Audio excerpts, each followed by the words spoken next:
and to get straight into Manchester United after another difficult week for Andre Onana. Now, he has been left out of the squad for today's game at Newcastle following his 2 mistakes against Lyon in midweek. We understand that Ruben Amorim wants him to have a period of rest and clear his head after a tough time both on and off the pitch. Right decision, Darren? I can't make up my mind. I mean, listen, every Man United fan who saw Thursday's game will look at him and say absolutely the right decision. All players want to play. And you would imagine the best way for him to get out of this bad run of form is to play again. Now, today's game, every game is important when you're a Manchester United footballer and when you support Manchester United, but in the context of their season, it's not going to make that much of a material difference as to their domestic campaign. But ahead of the second leg of their European tie, dropping him is a big step. Now, will he be brought back for that game? Is he resting him so that he can bring him back, or will it be longer than that? That's the big question.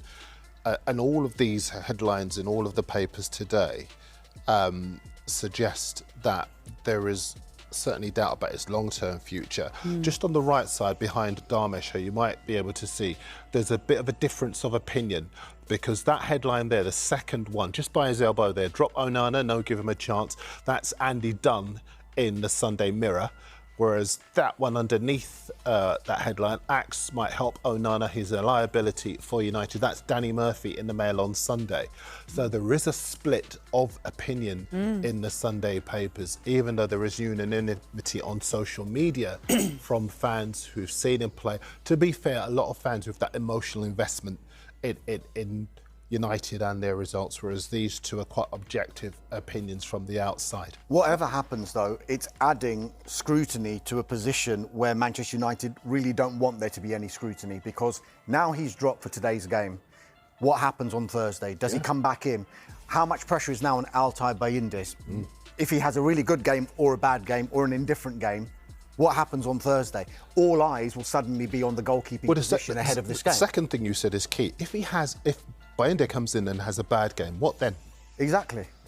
Does he just come back in? I suppose the noises we're hearing is he could easily come back in for Thursday's game. So they're actually making that known almost, that, you know, Onana has been dropped, but it's for a couple of reasons, as you mentioned before, for performances on the pitch, but some issues off the pitch as well.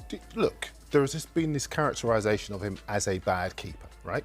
He's played for Barcelona, he's played for Ajax, he's played for Inter Milan. He helped Inter Milan to the Champions League final. You don't do that if you're a bad keeper. I think he's having a bad season, absolutely right. I think he's lost his confidence. There have been moments where he's saved Manchester United previously. I remember the games against some of the biggest teams in the Premier League where he's really been impressive, but there's no doubt about the fact that his confidence has drained away, and in the most recent games he's been poor. He would accept that. Doesn't help with you know, a fellow pro, Nemanja Matic, coming out and basically, you know, labelling him as the worst goalkeeper. I mean, did that surprise you? I mean, it was Yes. like, did he break a code? I'll be honest with you, Matic? and I'll tell you what I said a couple of pounds in the WhatsApp group. I thought Matic was disrespectful. I think he escalated it to a level where he didn't need to. I think Onana was talking in general terms, as a player would. We think we're better than them. Yeah. You know, it's very sporting and competitive, but not too disrespectful. Riyad Al Samurai in the Mail on Sunday says, hang on a minute, when Matic was at Man United, only one of his 5 seasons at the club was decent. The rest, it was a pale imitation of the greats. So let's not kid ourselves about how good he thinks he was. Now, it is the case that maybe Onana possibly shouldn't have engaged it and taken it any further, but, you know, we're all human. You know, somebody says something about one of us, you feel that instinctive urge to respond. But I just felt that Matic made it unnecessarily disrespectful, and I certainly didn't like that from a personal point of view and from a journalistic point of view as well. Listen, I always say to you on this show, we are in the information business. So I'm never going to say that players, managers, fans, anybody shouldn't speak. But I just think that Matic spoke about Onana in a way that I don't think he would speak about other players. It was very individual and very personalised, wasn't it, really? I mean, he was asked the question because Onana had said that Manchester United on paper are better than Lyon. But that doesn't justify him going to that level. I get that. Matic did say statistically he is one of the... I know. It's not the best thing to say. It did sound very disrespectful, but look what happened off the back of it. Because Matic suddenly will probably think, I've got into his head. And very much so. Look at the mistakes he made in that game. And now he's been rightly or wrongly. Of course, I get your point. But do you think Matic is sitting there thinking, oh, I wish I hadn't done that after what had happened on that night? No. Listen, I don't think he'll care one iota as to where Onana is and the impact that it's had on him. I just think in general terms, for Matic to speak that way about a fellow professional, we don't see it very often.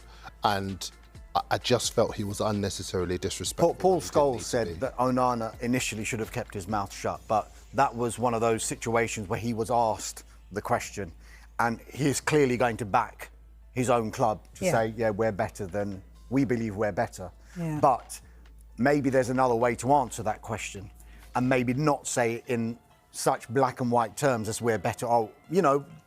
Trot out that line, all games in Europe are difficult, they're a tough opponent. You don't need to go into that, we're better than the other team. It kind of strikes me that Matic might have targeted Onana, regardless of what he'd said. It felt like something that he just wanted Unfortunately, to say. when he's having a bad game, it goes almost from bad to worse with him. In the past, when we've watched him have a bad game, it just gets worse and worse. So you can see that he's one of those players that kind of does need that confidence boost, and this is exactly what he hasn't got this time. And listen, there have been games, certainly when he initially arrived, where he'd made mistakes and he fronted up. He was not short of the confidence to come forward and say, yeah, I made that mistake, but I'm going to stand up to be counted. He didn't hide. And there is no doubt, I'm not sitting here saying that he's had a good season or even trying to defend the mistakes and whatever else. I just felt that I just didn't like the discourse. As soon as I saw it, I didn't think, oh my goodness, isn't that funny? Or as they say, savage or whatever. I just felt it was a disrespectful way to speak about another fellow professional. And we don't often see that discourse plummet to that level. And I just don't, it's a personal thing, I suppose, but I just don't like to see. And you wonder whether he's had those conversations. I'm going to say we don't know whether he's had those conversations with Amorim this week, but the fact that he's been dropped as well, I wonder what that does for him right now as well. The fact that everyone's going to be talking about him being dropped. Look, away from Onana, the papers are going quite heavy in today about the fact that there's going to be a pretty big summer clear-out. Yeah, I want to point you to that one up there, £200 million fire sale. We can have it on the screen. It's in the Sun on Sunday, although it's among a number of players. The headline is Sold Trafford, and they are the players who could well be going. And you can look at the subdeck in Phil Thomas's piece. I've picked it out because it's got a graphic of all of the players that they suggest could be sold off to raise that amount of money for Amorim to bring new players into the club. Now, bear in mind, Amorim's made it clear, he was speaking to Melissa Reddy last week, wasn't he, that he's not going to spend the money on big-name players. It's going to be players who can fit into his system. But these are the players who could be sacrificed as a result. Of course, Onana's among them, Antony's there, Marcus Rashford's there, Garnacho is there, Turo Malacia is in there as well. A number of players who could go so that they can get the money to bring the players in to back their manager. I said last week, it is a fallacy to say that United do not back their managers. They do. Even when everyone outside feels, actually, it's not quite the right thing to do, as they did with Ten Hag. But they give their managers the money to spend, and that's what they want to do. And Jim Ratcliffe said the same, didn't he, to Gary Neville. We want to back our manager in the transfer window. For the club, not necessarily for Amorim, for the club, this is a huge, huge summer. And I'm sure the transfer king will underline that. Well, you know the club very well. In terms of that lineup there, did you see anyone missing there that you thought should be on that list? No, that looks about right. But okay. You've also got to ask yourself the question, how much money are those players going to generate? Because if it's becoming public knowledge that these are the players that they're willing to let go, suddenly your bargaining position isn't the greatest. You've spent, what, 80-odd million pounds on Antony. How much are you going to recoup of that money? Andre Onana, 50-odd million, how much can you recoup of that money? I'm sure that just going back to Onana, that probably wasn't one of the big priority positions that United were thinking about in the summer. Right, we need to get a striker, we need to get a midfielder, a couple of fullbacks that can play in this system.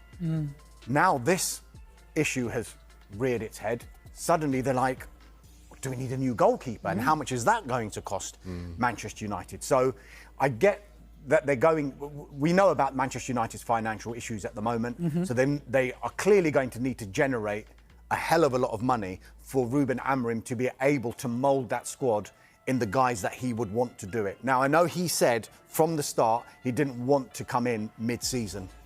I think it might have helped him in hindsight when he gets to the summer that he did come in mid-season because, number one, the expectation level has gone down a little bit because there hasn't been this manager bounce that you usually get, but there is still a full backing, particularly from the fan base, for Ruben Amorim because they realise he is almost the victim of everything that has happened before he arrived. He's got this mishmash of a squad. He is trying to change the culture at United and change the formation that he wants to play at United as well. And I know he's become under a lot of criticism when people say, well, why can't he adapt?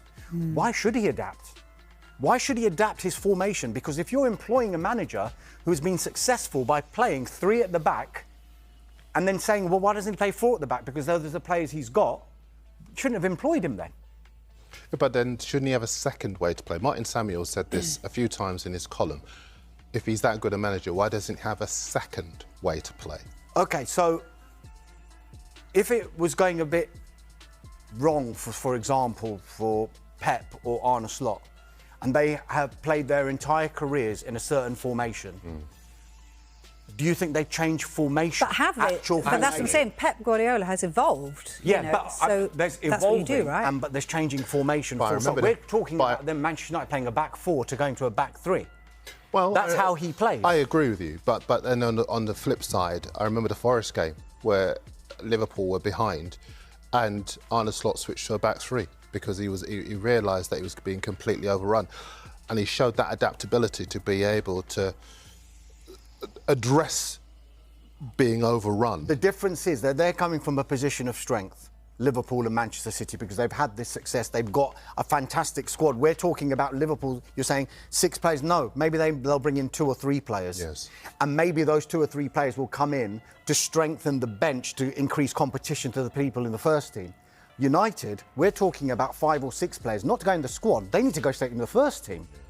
And they need to be players that Ruben Amorim's going to have to work with and going to fit into the formation that he wants to play. He almost needs them to have already played in the way that he wants them to play before they come into the club. And that's why I was saying this is going to be a huge summer for United, because if they get it wrong, they could drift even further away from what is turning out to be a restructured top 6. Actually, it's a top 7. There's a terrific piece by James Sharp in the Mail on Sunday saying that the middle order of the Premier League is stronger than ever. And now, if you think about the fact that there are 5 points separating, what's it, 5 or 6 teams who are competing for 2 places, 3 places, maybe Forest are weakening a little bit. We're going to talk about them in a second. I think that is going to be tougher than ever if Man United don't get it right this season. They have to hit the bullseye on every single transfer. They're not like these other clubs now. Say, for example, Liverpool go into the transfer window, or Manchester City go into the transfer window, even Arsenal go into the transfer window, and they each buy 3 or 4 players, for example. If one of them doesn't work out, fine, they can cope. United cannot afford any of their players not to work out. They have to hit the bullseye with every single transfer that they do now. And if they do, they can challenge for top 4 again, surely. That's a big if, Vic. Well, that's the plan. I mean, I don't think if Manchester United, it's not about top 4. They want to be challenging for titles, but small steps, clearly. Yeah. But, yeah, first and foremost, yes. Who knows? The Europa League, it could still turn into a successful season for Manchester United. It could indeed.